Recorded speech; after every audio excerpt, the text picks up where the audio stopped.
Hello, everyone, and Hi. welcome. Hi, and welcome to this MASH session. We are an industry that loves superlatives. They are a great showman. They are the greatest showman. Well, today my superlatives are challenged because I have the greatest of great showmen joining me. Welcome to you, Chris Hughes, founder and CEO of Brand Events.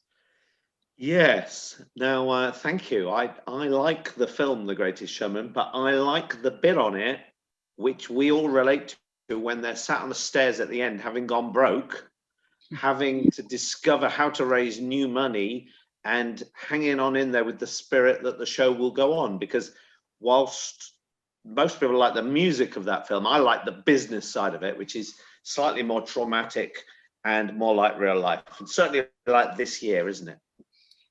A beautiful segue as we sort of plough in to talk about. Like we scripted, like you and I had scripted this. We Yes. could have been practicing. We could have done this several takes, couldn't we? So 2020, we've seen most organisers batten down hatches and out. You've been the exception, and whilst I appreciate that your business sits on the edge of the traditional exhibition sector, you've been out there launching and running shows, and I'd love to hear a little bit more about that. Well, I guess there's two questions about that. What did we do and why did we do it? What we did, in the end, we ran, I think, 15 events. We probably cancelled about 20 in total in the year. So, it wasn't a great strike rate. We started 7 or 8, about half of those 15 were drive-ins in some form. And then we moved to walk-ins where you had clearly controlled audience spaces. And then we had a couple of things that were much more like outdoor exhibitions, almost all related to our food and drink audiences from our pub in the park databases, but some of which came from our classic car stuff. We didn't get to run Carfest, but we have sold a lot of tickets for next year's Carfest. That's what we did. Yeah, it's not something to particularly brag about. Much easier to do what we do than big indoor exhibitions, but that is what we did. COVID. Talk a little bit about the mindset that you need to have in your organisation to do that. Well, I think I personally went through deep shock and a degree of trauma in March and April, obviously at the shock of everything stopping, but also the sense that you sort of, if you're a professional gatherer and gathering becomes illegal, it sort of goes to your very purpose of your business, but it kind of also goes to your soul of, all I've ever done is thrown parties to impress people. And that means trying to crowd them together in some form, whether in a phone box or the NEC, it's the same effect, squash them together. And that has become socially and legally unacceptable, which is quite traumatic. So we started in a quite dark place. And then I started reading about people that were inventing ways of coming out of and dealing with challenges.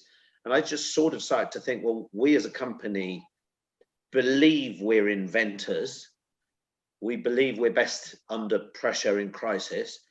And I think we also have the advantage that because we're a weird hybrid, we're a bit exhibition, a bit festival, and a bit kind of leisure and a bit random, which means that we make our own formats. So we made some new ones that had never existed before. And tell us a little bit about those formats. Probably the most complex was a thing called Garden Party, which admittedly only really worked still in the summer, back end of the summer when the regulations had been loosened the most, which I think is what we'll get next summer. And it was essentially dinner, posh food, and live music and entertainment. And you got your own area in front of a stage to which we served food from celebrity chefs, essentially. And so it involved running a very large restaurant service of 2,000 people, but also hiring musicians that actually hadn't played all summer. And you could either drive into your garden or walk into your garden. So it was starting to be a hybrid then. Plus, we realized, come about August, that we'd be allowed to do exhibition stands like a kind of farmer's market. So we did. And that, to me, is one of the lessons of this year. Markets were operating nearly all year. exhibitions are like markets, and I don't understand why more exhibitions didn't happen. Because if you admittedly only outdoors, but if you pushed on the door of running outdoor market style events, the local authorities were approving them. Mm. The venues weren't, but we were in fields and parks, not in indoor exhibition venues. And there's been a sort of feeling that we don't have the voice as an industry that we need. And we're always usually very self-sufficient, but this has really shown how little the government know about us. And your point, I think we were chatting the other day, and you say we're lumped in with Glastonbury. And we couldn't be more different. I think there's two problems. I think the event sector isn't a single sector. It certainly doesn't speak as one. You have the music sector that has had quite a lot of influence with government and picked up Arts Council money and grants and so on. Then you have the kind of theatre sector, which again has had its Andrew Lloyd Webber's lobbying and the bizarre experience of being able to attend the theatre but not allowed to go to a conference. You've got leisure, which attaches to hospitality. So you have things like theme parks. In the middle of July, I went to Thorpe Park. The park was allowed to be open. The conference centre, which would have been the best behaved part of it, wasn't allowed. I mean, how mad is that?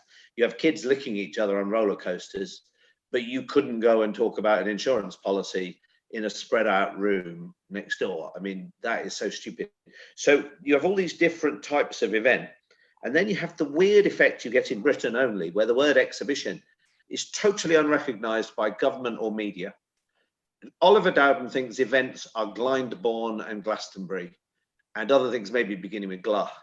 But he has no concept that there is a £20 billion conference and exhibition industry. And he's supposed to know because we've been lumped into culture, and he really doesn't know that it exists. And when they talk about the National Exhibition Centre, which of course, and Excel, they always refer to them as conference centres, but they don't run conferences. They run a thing called exhibitions. There isn't the Ideal Home Conference, the Crufts Conference, the Boat Conference, and the Motor Conference. These are shows and exhibitions. Everyone else knows they're there, but neither government nor media ever do. And it's quite bizarre. And then all our wonderful venues build beautiful hospitals for them, and they weren't allowed visitors either. So, I mean, it is strange. I think we're, as event associations, we haven't got impact. But also, it's bizarre that government, who should understand us, have given us so little credit and attention. And I mean the conference sector as well. Business meetings should have been allowed in a much more controlled way. I saw that on the World Health Organization site that they'd had to ban the meeting of immunization managers. Oh. Now, I think, A, those would have been well-behaved people and stuck to rules, and B, they probably should have been getting together to work out how to be the most important people in the world. But no, they weren't allowed to meet, but you could go to Alton Towers. It's shocking, isn't it? I don't know whether it's funny or just heartbreaking. It's perhaps both. It is. I mean, it does demonstrate we're terrible at explaining what we do to people. I say we. I think the exhibition world is. The music festival world isn't, and the theatre world isn't, and the pub sector isn't. But somehow people don't get the business event sector. So when we think about us reopening and the industry getting back up on its feet and fighting again, there's this belief that the venues will be ready first, then the organisers, and right at the end, we're going to see the audiences starting to come back. You've already been engaging with audiences in some ways very, very successfully. In some ways, you're feeling a bit of pain there because of the COVID effect. What are the things that you found work really well? What should we be thinking about as exhibition organisers on how we re-engage our audiences and make sure they know it's safe to come back? Well, I think we are selling tickets for events next summer, and we mainly sell tickets. We don't register people. So you have to put your money up to say, I will go to that event next year. And we've sold for next year's events about 25,000 tickets for different things. And what we observe is that there is a smaller universe prepared to buy, but that smaller universe wants to buy things they believe will happen.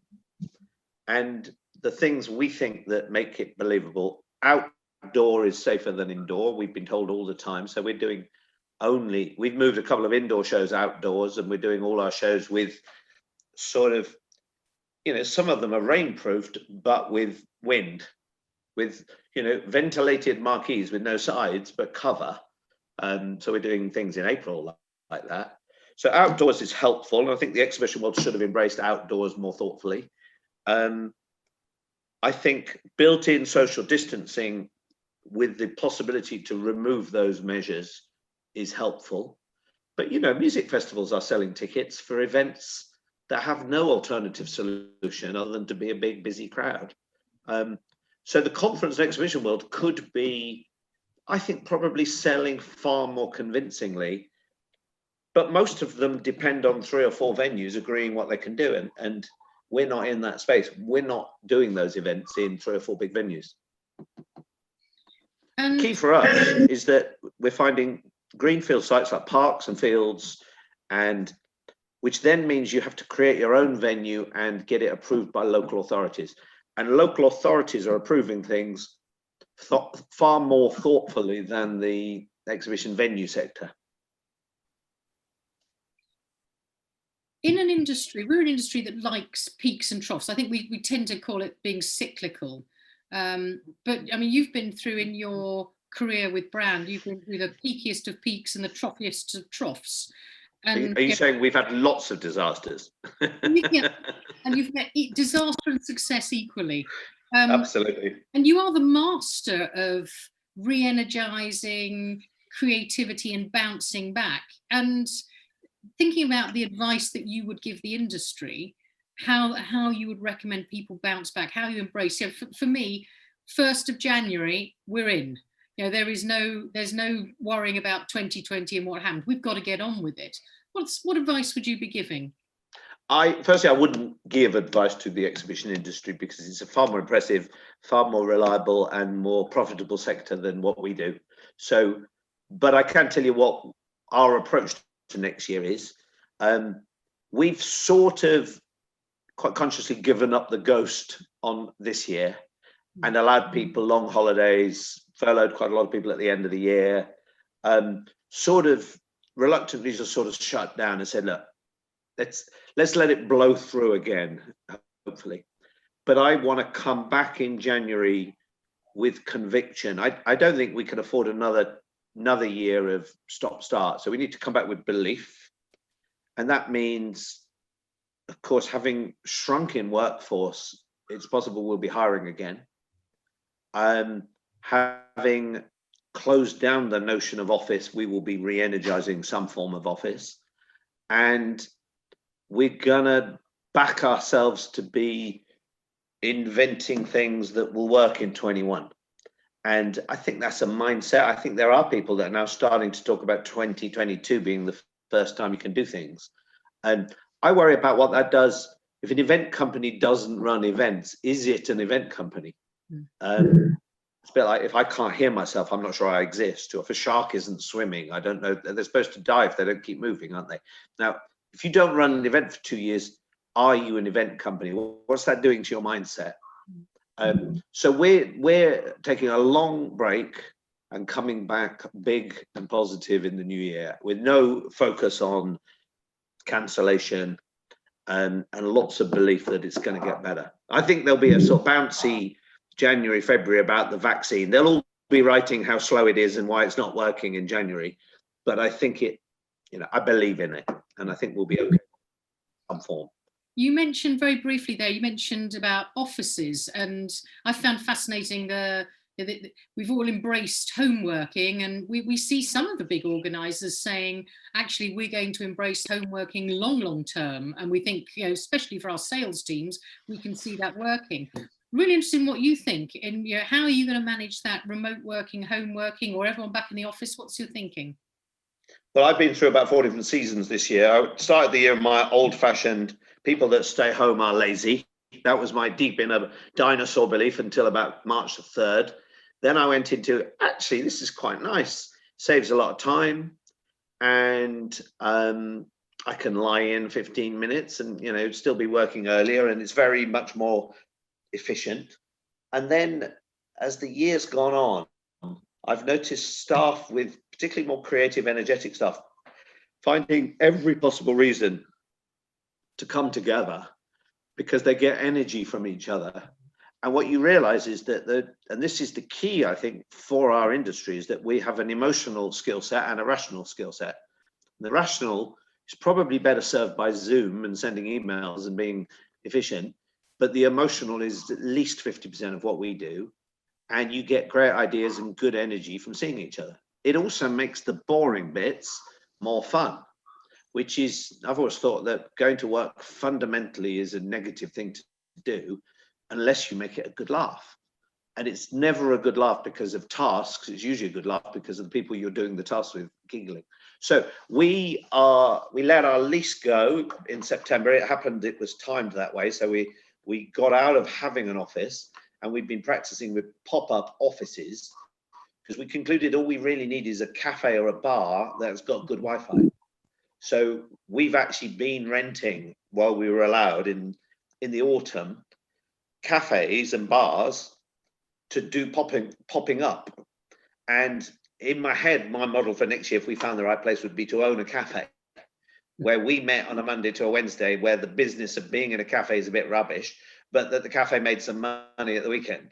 And because I don't think you certainly don't need a photocopier, a fax machine, although I think you should have a gramophone player and a fax machine and a typewriter, just because I'm 56. I don't think you need much equipment, but you do need to hang together. And I think the full circle is your business culture needs team spirit and community. And I think that's what human beings want as well. They want to get together. And we know this. We know that you want to hug people. You want to stand close to strangers in pubs, and you want to giggle with people and dance. And it nearly squeezed it out of us, but it's what we want. Chris, that's absolutely brilliant. A great way to end. As always, interesting, insightful, and definitely creative. So thank you so much for your time, Chris Hughes. Really, really. Thank you.